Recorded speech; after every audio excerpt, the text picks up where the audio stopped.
Na aula de hoje, a gente vai, então, tentar aprender um pouco sobre modelagem, utilizando equações diferenciais, e para que serve modelar alguma coisa, né?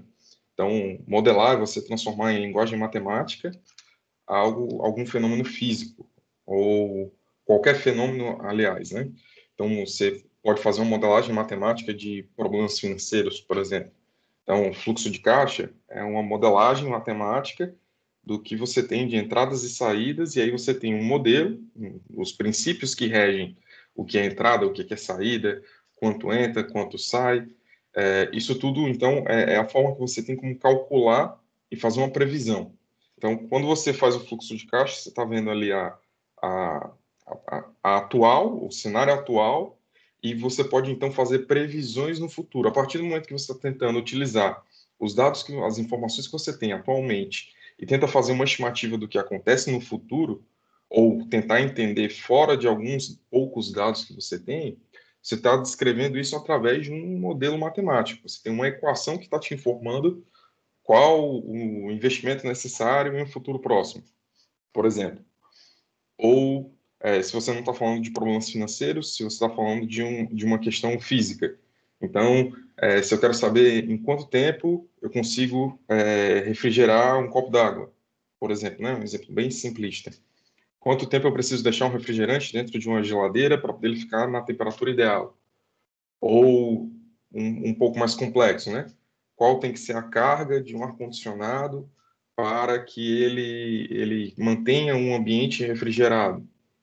Então, qual é a carga dentro de um circuito para que eu possa ter ou qual é a variação do tempo da energia acumulada dentro de um capacitor? Isso tudo são fenômenos físicos que você tenta descrever através da modelagem matemática, através de equações matemáticas.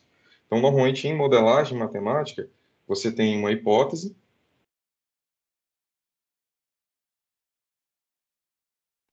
Então, com essa hipótese, você consegue fazer uma formulação matemática.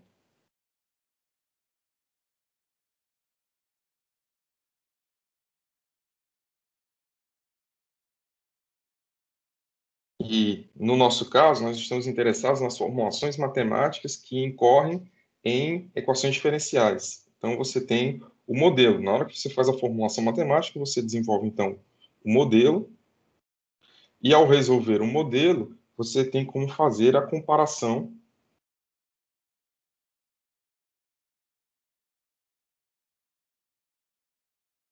com o estado atual.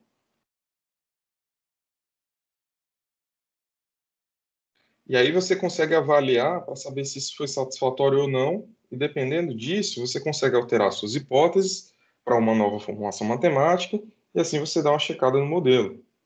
Então, um problema que já está saturado de gente falando sobre isso, por exemplo, é a questão da curva de contaminação com o coronavírus, o novo coronavírus. Então, já tem gente falando isso trocentas vezes. Eu não sei você, mas eu estou cansado de ouvir sobre isso. E nessas formulações matemáticas, você tem sempre uma hipótese. Então, você atribui que a pessoa passa 4 dias em período de transmissão. Você tem que fazer uma hipótese de quantas vezes, com quantas pessoas ela teve contato naquele período. E assim você vai estipulando as hipóteses. A efetividade do contágio através desse vírus. E isso tudo são informações que você vai montando para você ter uma previsão de quando você consegue atingir uma saturação da população, que é o que o pessoal da mídia chama de imunidade de rebanho, por exemplo. Então, isso tudo é através de modelo matemático. E aí, com essa modelagem matemática, você consegue fazer previsões no futuro, ok? Só que essas previsões são todas extremamente limitadas por quais são as suas hipóteses agora. Quanto mais hipóteses, mais complexo é o problema. Mas quanto mais hipóteses, melhor você consegue. Não é, na verdade, quanto mais hipóteses, né? Quanto melhor forem as suas hipóteses, melhor vai ser a questão do seu modelo, a efetividade do seu modelo. Então, por exemplo, se você tem um problema de condução de calor e você atribui que a condutividade de calor de uma determinada substância é dependente da temperatura, isso é a forma mais precisa de você levar em conta a condutividade. Só que quando você está transferindo calor, fazendo as contas de transferência de calor que a gente vai fazer aqui, se essa condutividade for variável com a temperatura, a complexidade da equação do modelo matemático que você vai obter é maior. Pode chegar a um ponto que você não consegue nem resolver ele de maneira analítica, você tem que partir para uma solução numérica. Então, o que é interessante aqui para a gente nessa disciplina é avaliar os modelos que incorrem em equações diferenciais e avaliar esses modelos de acordo com as nossas técnicas analíticas. A questão de métodos numéricos de resolução você vai ver numa disciplina à parte, que é a disciplina de análise numérica, ok? Então, aqui a gente está até interessado naquilo que a gente consegue resolver. Tranquilo? Bom, então, falei já o que é a teoria sobre a modelagem utilizando equações diferenciais, e aí eu vou partir aqui para alguns fenômenos físicos, para poder a gente conseguir tentar entender melhor essa questão. Então, vamos para o primeiro modelo físico aqui que a gente tem, do que a gente consegue resolver na mão, que é a questão de dinâmica populacional.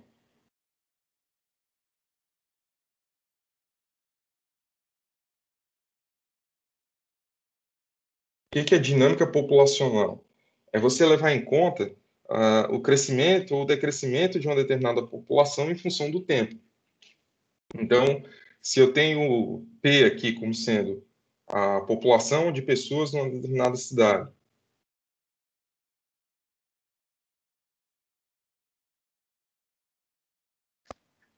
então eu sei que as pessoas se reproduzem, né? Em alguns casos, infelizmente, mas não é algo que está no nosso controle. Então, a variação do crescimento populacional vai ser uma função do número de pessoas. Ou seja, quanto mais pessoas eu tiver, maior a probabilidade de elas se reproduzirem, e aí, nesse caso, você vai ter um maior aumento da população naquele período. Então, isso aqui talvez seja o modelo mais simples que vocês possam observar na questão da dinâmica populacional. Então, isso é válido, por exemplo, para pequenas cidades, especialmente não violentas, né, porque você vê que não tem nenhum termo de decréscimo populacional, e em um curto período de tempo. Então, eu não estou considerando que as pessoas são mortas por questões de violência, não estou considerando que elas morrem por velhice. Essas são as minhas hipóteses. Então, vou até escrever aqui, entendeu? Nessa cidade, primeiro, ela não é Fortaleza, então as pessoas não morrem por questões de violência. Então, sem violência.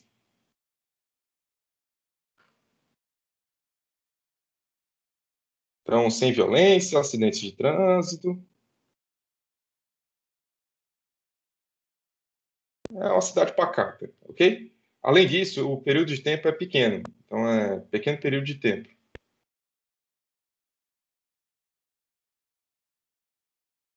Repete só o que é R. Bom, é um K, tá? Isso aqui é um K. Eu vou explicar já o que é. Isso aqui é um K. Isso.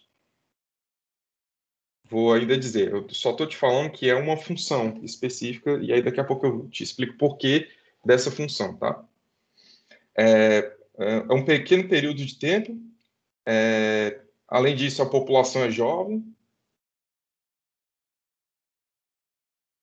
Se a população não fosse jovem, ela já seria idosa, mesmo num período de tempo eu teria algumas percas. Então, eu tinha que ter um termo aqui reduzindo, diminuindo essa função de populacional. Ou seja, com essas hipóteses, eu estou escrevendo esse modelo matemático, essa equação, na verdade, como sendo a variação da população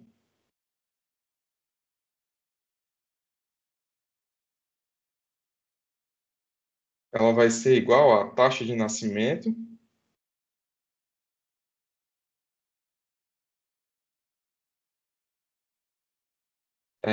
e observa aqui que eu não coloquei nenhum termo de mortalidade, então eu estou ignorando a mortalidade, só para simplificar o modelo, tá? Então, nesse caso aqui, da população de pessoas, a gente tem um caso que, partindo para o que é a equação diferencial, a gente tem então aqui dp sobre t, que vai ser, esse k é uma constante, tá? Eu estou te dizendo que é proporcional. Sempre que eu falo que alguma coisa é proporcional à outra, isso quer dizer que é uma fração da população que está conseguindo ser representativo na taxa de nascimento. Então, vamos pensar numa população jovem de 100 pessoas. Não necessariamente as 100 pessoas vão dar origem a 100 outras pessoas através da taxa de nascimento. Então, a gente sabe que isso daqui, se for igualitário, 50-50 homem e mulher, a gente vai acabar tendo uma taxa de nascimento que é perto de 50. Se todo mundo engravidar daqui a pouco, em 9 meses, a gente vai ter 50 novas pessoas. Então, observa que a taxa de nascimento, ela é proporcional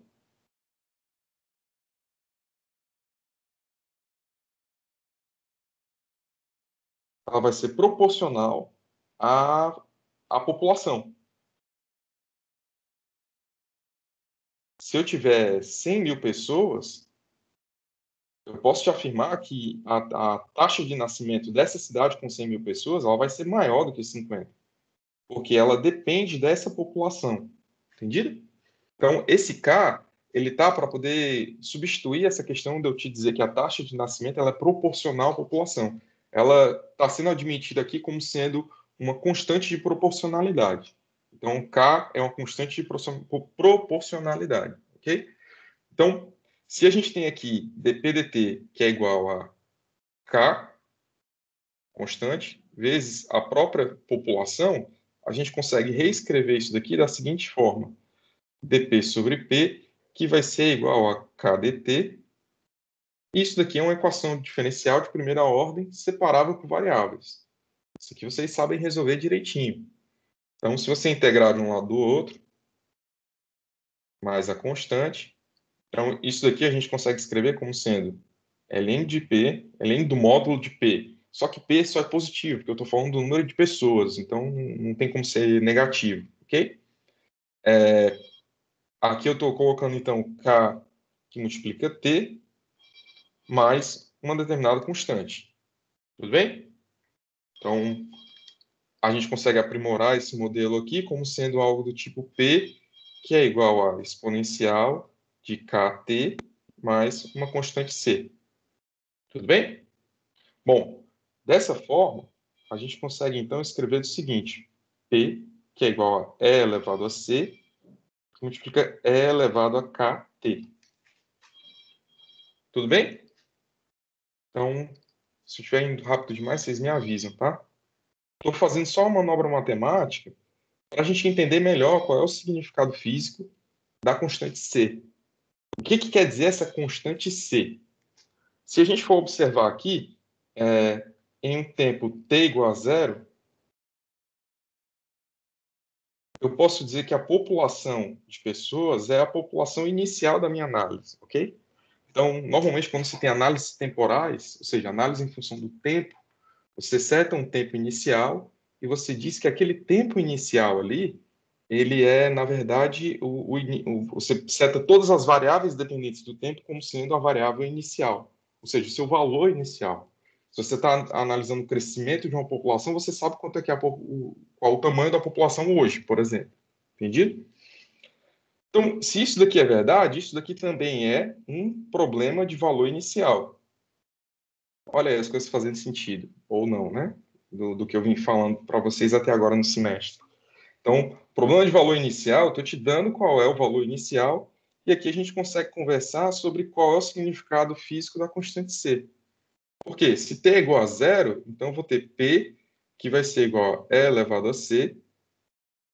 E elevado, se eu estou fazendo t igual a zero, então aqui em cima vai ser zero, e aqui vai ser a população inicial. Ou seja, E elevado a C vai ter que ser igual à população inicial. Entendi? Então, nosso modelo agora fica um negócio mais entendível, sabe? T0 é elevado a kt.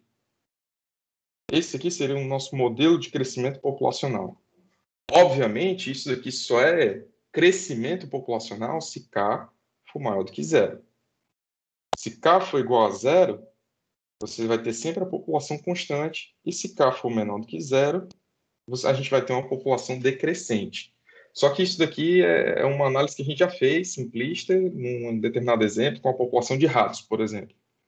Quando a gente considera uma população de uma cidade, Isso aqui é muito hipotético, né? A gente está vendo um mundo de poli aqui. Não existe esse negócio de a população só ser jovem, só um pequeno período e sem violência. Se você quer acompanhar a curva, então, por exemplo, eu quero fazer uma estimativa da população de Fortaleza daqui a 50 anos. Então, essa estimativa já tem que começar a levar a taxa de mortalidade, o envelhecimento médio da população e outras complexidades a mais. Ok? Então, para a gente passar sobre vários fenômenos, a gente não vai se deter em um fenômeno somente específico, tá? Um modelo que é muito similar a esse de dinâmica populacional é quando você considera decaimento radioativo.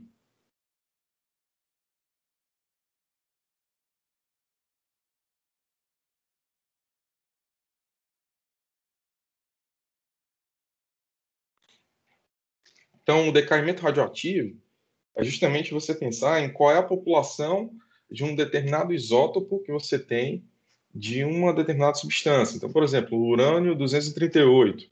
Eu quero saber qual a população de urânio 238 dentro de uma determinada amostra. Então, se a gente tiver informações sobre o decaimento radioativo dessa substância, a gente consegue então fazer cálculos e fazer estimativa da concentração em um determinado período depois. É utilizando esse tipo de informação que a gente consegue fazer datação por carbono 14. Então, você tem uma hipótese inicial, ou seja, todo mundo tem uma determinada quantidade de carbono 14. E depois que você morre, depois que seu organismo para de funcionar, esse carbono 14 ele não é mais gerado, você não tem mais como aumentar esse nível, ele, na verdade, ele só decai com o tempo. Então, o decaimento desse carbono 14 é atribuído como se fosse a idade daquele fóssil, daquela substância, daquela rocha, e aí vai.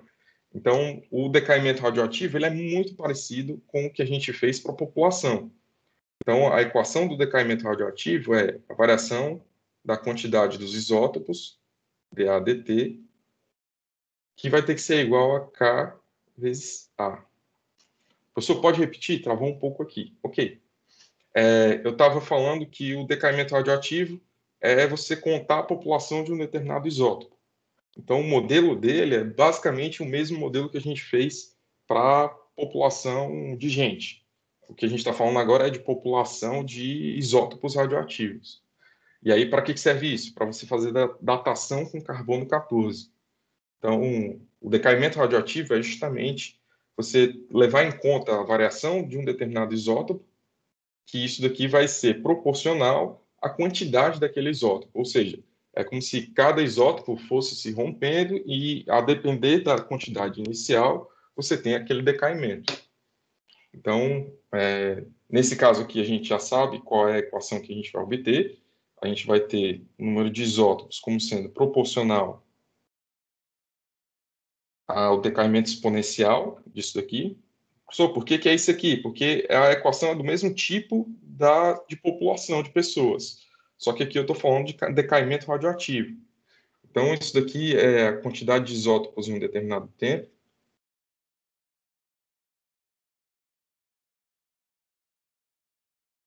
Em um determinado tempo t. A0 é a quantidade de isótopos iniciais.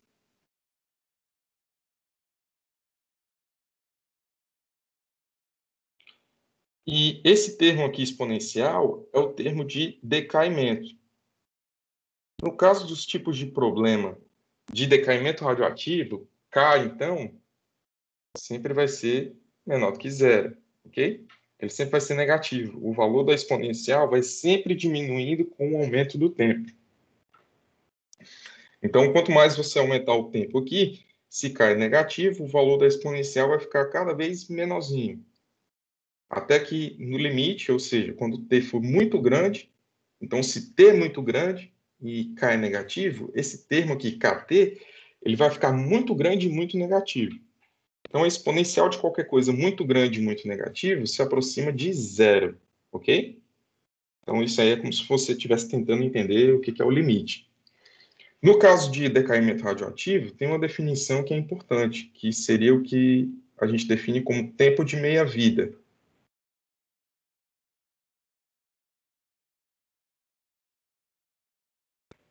que é tempo de meia-vida? Seria qual o tempo que você leva para poder você ter a metade dos isótopos iniciais que você tinha. Então, qual o tempo que você precisa levar para reduzir os isótopos que você tem agora ao valor da metade? Ou seja, os isótopos que você tem agora ao valor da metade que você tinha inicialmente. Então, para fazer essa análise, a gente substitui, então, aqui A0 sobre 2, que vai ter que ser igual a 0 sobre... Não, só a 0, né? A0 é elevado a Kt. Então, observa que aqui, independente dessa população de isótopos, a gente consegue, então, tentar avaliar quem é o tempo necessário para que você tenha o tempo de meia-vida, né? Então, o tempo vai ser ln de 2 sobre K, ok? Se eu não tiver errado nada aqui, é para ser isso daqui. Então, o tempo que você está obtendo não é ln de 2, é ln de 0,5. Isso, porque aí a gente consegue, vai ter um tempo aqui que tem que ser um tempo positivo, tá? Então, esse tempo aqui seria o tempo necessário para que você reduzisse, é o tempo necessário para que você reduza a população de isótopos ao valor da metade. Então, esse tempo de meia-vida aqui é o tempo que você precisa, ok? Então, a cada ciclo que você completa esse tempo, você consegue cortar a metade ao valor da população. Tranquilo? Essa é a característica do que é tempo de meia-vida, decaimento radioativo. Ok? Bom, então aqui nesse caso, a gente consegue prosseguir. Isso aí é o que é utilizado para cronologia de datação de carbono 14. E aí vamos partir para um exemplo aqui um pouco diferente.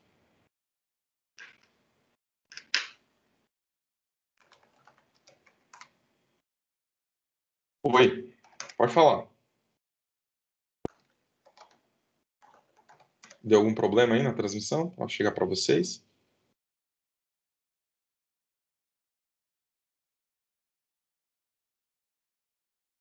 A parte do decaimento radioativo, né? Espero que vocês tenham entendido essa parte do modelo. Então, o modelo aqui do decaimento radioativo é muito similar com o balanço que a gente fez populacional. Esse balanço populacional aqui, que a gente tem a variação da população, é um termo que é proporcional à taxa de nascimento, ou melhor, não é nem a taxa de nascimento, mas a verdade é que a população, a variação da população de um determinado isótopo. O que eu errei aqui deixa eu repetir. Quando eu cortei aqui, eu cortei com ln de 2, não é ln de 2 não, é ln de meio. Certo? Aqui tem um meio, eu tirei a ln dos dois lados. Aí eu vacilei aqui e coloquei a ln de 0,5. Tranquilo? Era só isso?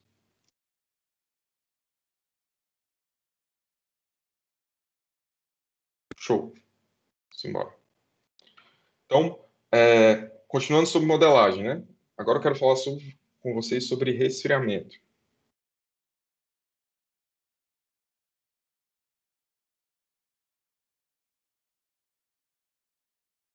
No caso do resfriamento, a gente tem uma lei específica. Então, aqui sobre o resfriamento, eu vou falar para vocês sobre a lei de Newton.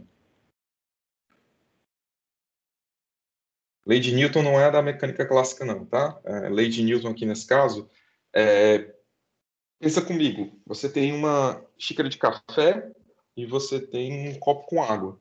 Vamos imaginar esses dois, tá? Quem leva mais tempo, se você tiver a mesma massa, mesmo, mais ou menos o mesmo recipiente, mesmas condições, tá? Coeteris paribus aí para tudo. Se você tem um café que está quente e a água que está quase na temperatura ambiente, está só um pouquinho gelada, quem vai chegar primeiro? Primeiro, todo mundo concorda que o café vai esfriar até a temperatura ambiente e a água vai esquentar até a temperatura ambiente, tudo bem? Então, se o café vai esfriar, quem vai chegar primeiro na temperatura ambiente? O café, que está a, sei lá, 90 graus para 25, que é a temperatura ambiente, ou a água que está de 10 para a temperatura ambiente, que é 25. Então, imagina aí a distância em termos de temperatura, né? Deixa eu tentar desenhar isso daqui. Eu tenho aqui, então, um copozinho com café. A temperatura inicial do café aqui é 90 graus. E eu tenho aqui um copo com água. E o copo com água está gelado, tá? Então, ele está a 15 graus. Se eu tenho uma temperatura ambiente aqui de 25 graus, todo mundo concorda comigo que a tendência do café é esfriar até 25 e a tendência do copo com água é chegar até os 25 também. Só que o café, ele está a 90.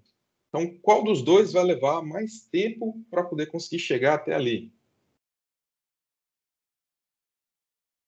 Então, é meio que intuitivo que o café vai demorar mais, né? Ele tem mais temperatura. A gente pensa dessa forma, né? É mais ou menos isso que a lei de resfriamento de Newton vai te informar.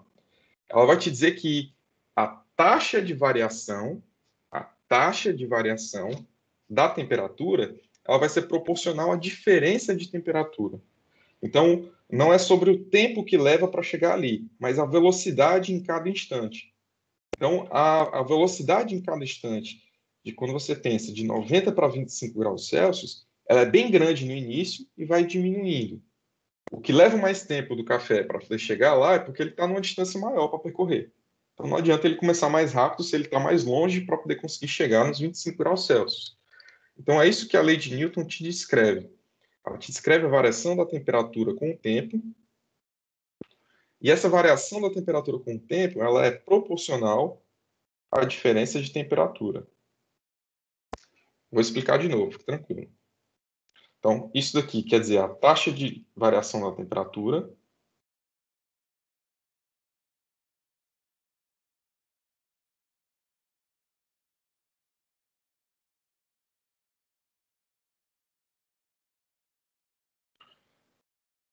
E isso daqui seria a diferença de temperatura.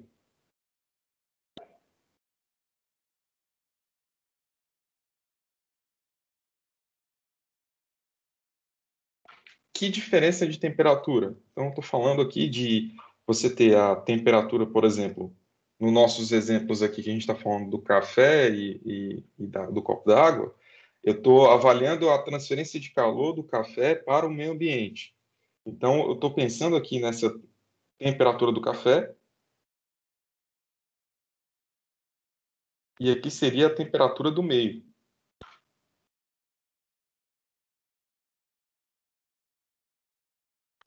Então, essa diferença de temperatura aqui, quanto maior for a diferença, maior a taxa de variação da temperatura. Então, se o café aqui esfriou em 1 hora e se a água aqui esquentou em, sei lá, 30 minutos, a taxa de variação, ou seja, aproximadamente o delta Tzão, delta T grande, né? Melhor. Delta T grande, que representa a temperatura, com o delta T pequeno, que representa o tempo, essa variação você vai ter o quê? 90 menos 25 dividido por 1 hora.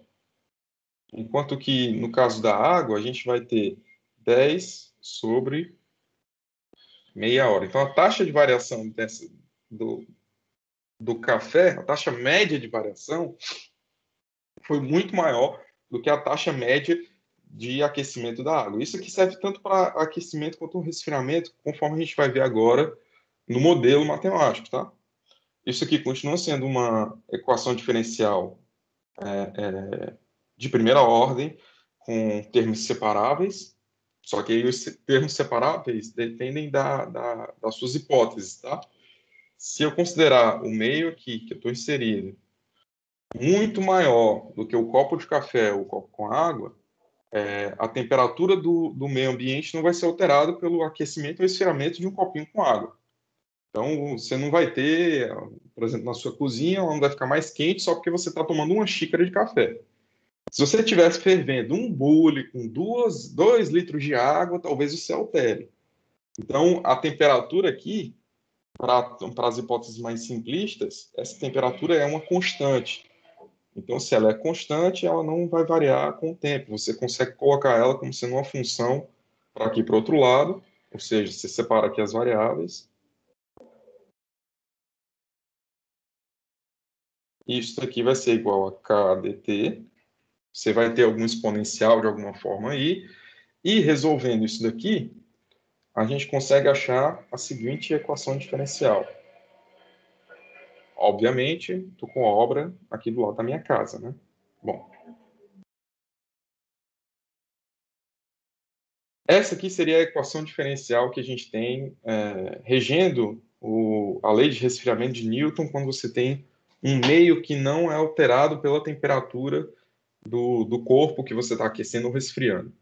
Então, a gente observa que, então, para que a gente possa ter um decaimento da temperatura, esse termo aqui, ele tem que estar diminuindo com o tempo, né? Então, para esse termo diminuir com o tempo, a gente tem que ter K negativo. K negativo é um resfriamento. Se o K for positivo, é um aquecimento. Ou seja, a temperatura vai aumentando conforme o tempo vai passando.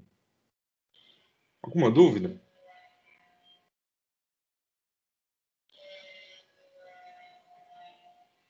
Sem dúvidas?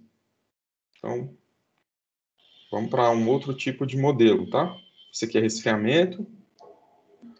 Vamos falar aqui sobre misturas. Só para eu printar início.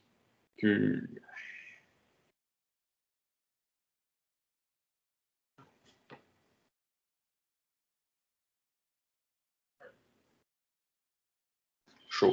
Então, continuando, né? Outro exemplo interessante é, por exemplo, quando a gente está analisando misturas. Então, se eu estou analisando misturas aqui, eu tenho, por exemplo, um tanque.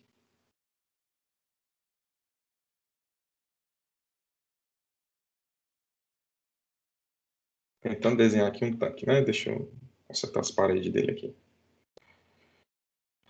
Vamos supor que nesse tanque aqui seja um exemplo simplista disso, né? A gente pensar numa estação de tratamento de água que eu estou fazendo a neutralização de uma corrente ácida ou básica, por exemplo. Então, eu não posso jogar uma corrente que tem um pH muito negativo num rio, por exemplo, porque senão vou alterar o pH do rio e aí vai ter problema.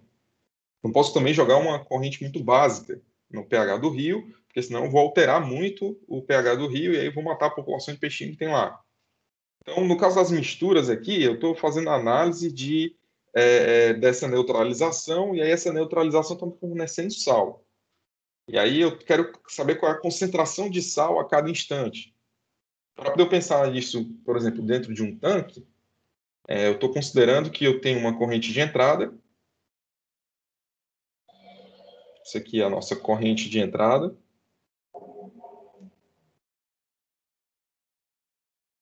E aqui a gente tem a corrente de saída.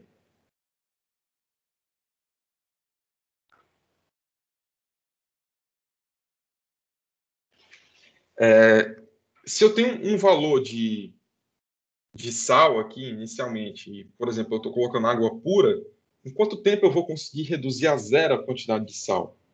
Então, isso é uma forma de análise. Se eu tenho aqui se eu quero manter a concentração de sal nessa entrada e saída, quanto é que tem que ser a concentração de entrada aqui do sal se eu estou colocando essa corrente aqui de saída? Então, isso tudo a gente faz através do que é chamado de balanço de massa, tá? Então, balanço de massa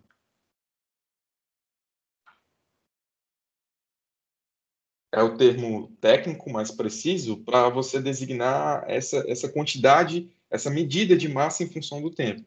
Então, todo balanço de massa, ele é uma equação que é do tipo acúmulo que vai ser igual ao que entra menos o que sai. Então, é uma equação idiota, né? A gente tem aquilo que eu tenho, ou seja, o quanto eu consegui guardar é o que entrou menos o que saiu no final do mês. O quanto que eu estou conseguindo acumular de sal dentro desse sistema é o que está entrando de sal menos o que está saindo de sal. Então, esse balanço de massa, essa equação de balanço, ela serve para muita coisa, tá? Serve para massa, serve para energia, serve para bastante coisa. Então, quando eu falo de balanço de massa, eu estou falando dessa equação acúmulo entra menos sai. Se eu estou falando de balanço de energia, eu tenho um acúmulo de energia que é igual ao que entra de energia menos o que sai de energia de um determinado sistema. Essa questão de balanço ela só serve para aquilo que for conservativo. Ou seja, qualquer propriedade que você estiver analisando que ela for conservativa, ou seja, você não tem como destruir massa, a não ser que seja uma reação nuclear transformando massa em energia. Como a gente não está falando disso aqui, então a massa é algo que se conserva. Energia, vocês sabem desde o ensino médio que energia não se cria, nada se faz, tudo se copia, não sei o quê. Essas frases bestas aí, vem tudo dessa questão de a energia, você só tem como transformar ela em diferentes tipos. Então, energia é uma coisa que se conserva. Se você está fazendo a conta ali e não está batendo o que entrou menos o que saiu, é porque você não está levando em conta todos os termos. Então, tudo que for conservativo, dinheiro, por exemplo, é algo que é conservativo. O que entrou menos o que saiu é o acúmulo. Se está faltando alguma coisa, alguém roubou e você não está sabendo. Mas não deixa de ser conservativo, ok? Então, nesse caso, a gente tem, então, alguns modelos para isso. Então, por exemplo, no caso de sal aqui, eu vou levar em consideração que a variação da concentração de sal dentro do tanque vai ser o que entra menos o que sai. Detalhe, tá? Sempre que eu estiver falando de acúmulo, os termos de acúmulo são termos de acúmulo com o tempo. E aí, se ele é um acúmulo com o tempo, é justamente uma medida de uma variação de qualquer coisa com o tempo. Então, a variação da concentração de sal com o tempo é justamente a derivada dela em relação ao tempo, ok? Entra menos sai. Então, o que está entrando aqui no nosso caso? A concentração de sal vai ter que ser igual à concentração de sal que está entrando menos a concentração de sal que está saindo, ou a massa de sal que está saindo, né? A vazão de entrada de sal e a vazão de saída de sal. Então, deixa eu só colocar aqui os símbolos corretos. Concentração de entrada, concentração de saída. Ok? Então, eu estou medindo essas concentrações, mas na verdade aqui não é concentração, né? A taxa de saída e taxa de entrada de sal. Essa taxa de entrada, ela é na verdade uma vazão da salmoura. É a vazão da salmoura. Salmoura é a mistura de sal com água, tá? Vezes a concentração de sal.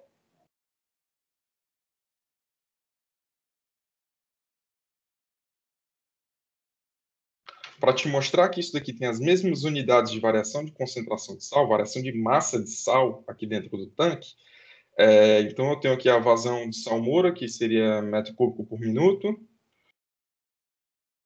Se eu multiplicar aqui a concentração de sal, que seria quilograma de sal, por metro cúbico de solução. Isso é uma medida de concentração. Então, isso daqui vai estar me dando uma variação da massa de sal com o tempo. Ou seja, é a contribuição da corrente de entrada para a variação que você está observando dentro do seu volume de controle. O que é volume de controle? É justamente o seu objeto de estudo. Eu quero saber dentro do volume de controle o quanto que está a variação, quanto que é a variação de sal de entrada e saída. Então, dessa forma, a gente consegue então estabelecer um modelo e consegue então determinar qual é a equação diferencial que rege esse modelo. A concentração de entrada é tranquila, é uma variável de processo. Só que aí a concentração de saída. Concentração de saída, a gente vai chamar esse tanque aqui de algo que é conhecido na indústria como sendo um CSTR. CSTR é a designação para eu te dizer que esse tanque aqui ele é misturado continuamente.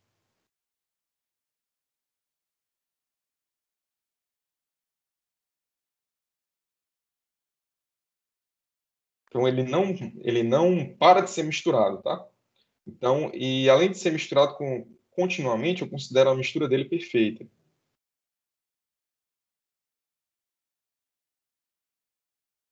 Quais são as consequências dessas duas hipóteses? É que na hora que pinga aqui a corrente de entrada, eu não tenho um ponto aqui de concentração maior de sal, ele se mistura completamente, e aí ao invés de eu estar com a corrente de saída aqui, que tem uma concentração diferente, a concentração do sal na corrente de saída, ela é a mesma que está ali na corrente de entrada. Então, é através disso que a gente consegue, então, determinar, por exemplo, que a gente consegue escrever aqui uma equação para CS. CS, então, vai ser a massa de sal, que multiplica a massa de sal pelo volume que está saindo, ou seja, a concentração de sal nessa corrente de saída, vezes a vazão volumétrica, ou seja, o volume pelo tempo. Ok? Então, essa concentração de sal aqui que a gente está observando, ela vai ser a mesma concentração de sal que a gente tem dentro do tanque. Então, se eu quero escrever a equação diferencial em termos dessa concentração de sal, então eu preciso expressar esse CS aqui como sendo, vamos supor que a gente tem aqui 3 metros cúbicos por segundo, que multiplica uma concentração de sal de, vamos supor que, vamos supor que o tanque tem 300 galões, 300 metros cúbicos,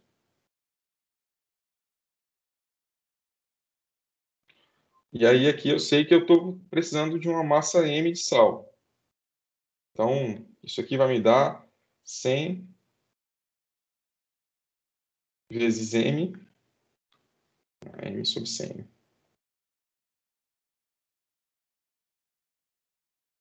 M sobre 100 quilogramas por segundo.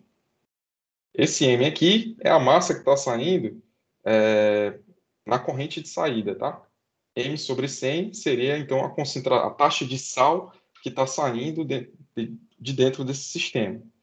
A concentração que entra do sal, vamos supor aqui que eu tenho valores para isso, tá? Então, eu vou dizer que a concentração que entra de sal aqui, ela vai ser... eu vou manter o nível do tanque o mesmo. Então, eu vou te dizer que está entrando 3 metros cúbicos por segundo. Só que aí a concentração de sal que está entrando, eu vou te dizer que ela só tem 1 quilo por metro cúbico. Então, a concentração de entrada aqui vai ser 3 quilogramas por segundo.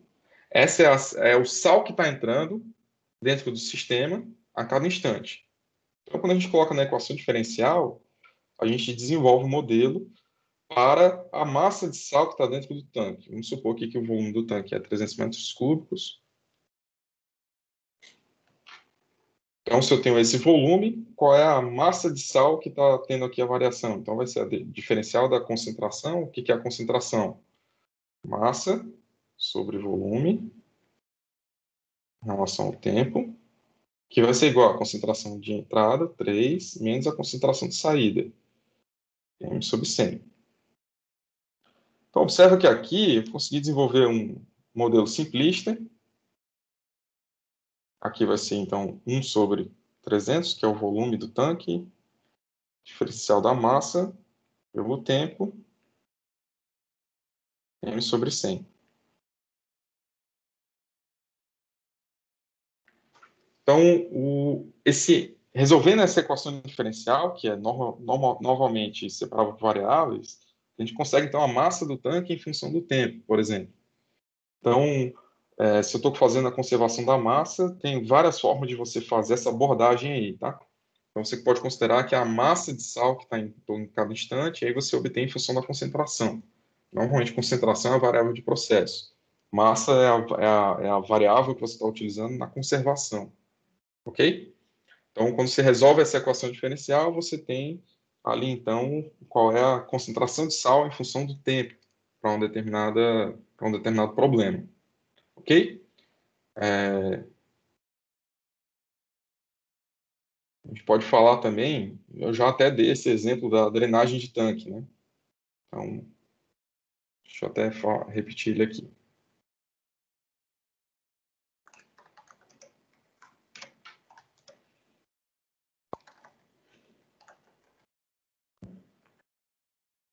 Observe que esses exemplos mais simples, a maioria deles está caindo numa equação de primeira ordem, tá? E aí é de propósito que eu estou falando só dessas equações de primeira ordem ali, que na aula de hoje a gente vai pensar sobre equações de primeira ordem e pode voltar só para eu printar? Pode.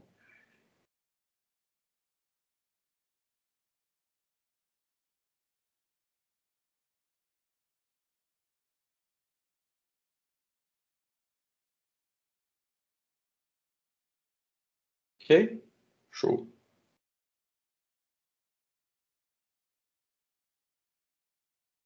Então, vamos lá. Então, vamos pensar aqui que a gente está fazendo a drenagem de um tanque.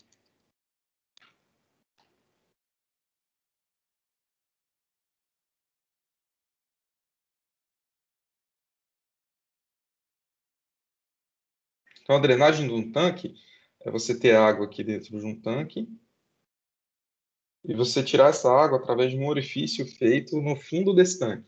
Então, quanto maior a altura que você tiver, mais rápido você tem aqui, maior a vazão por causa da pressão da coluna de água. Então, quanto maior a pressão de coluna de água, mais rápido você tem água, mas você diminui a altura H muito rápido, então a vazão vai ser dependente da altura que você tem.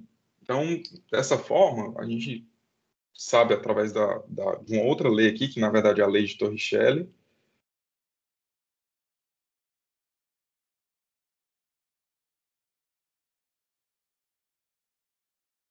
Lei de Torricelli.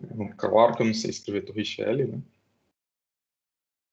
Ok, pronto. Então, o que diz a lei de Torricelli? É que a vazão, através de um determinado orifício feito, muito pequeno, a velocidade que você tem, então, da variação disso, né, é você tirar a raiz quadrada de 2g vezes h. Então, a velocidade que você tem da saída aqui, nesse ponto do orifício, é justamente você tirar a raiz de 2g, h é a altura de líquido que você tem em cima desse orifício, tá? Então, se eu estou pensando aqui na água, eu quero saber qual o volume. Então, eu vou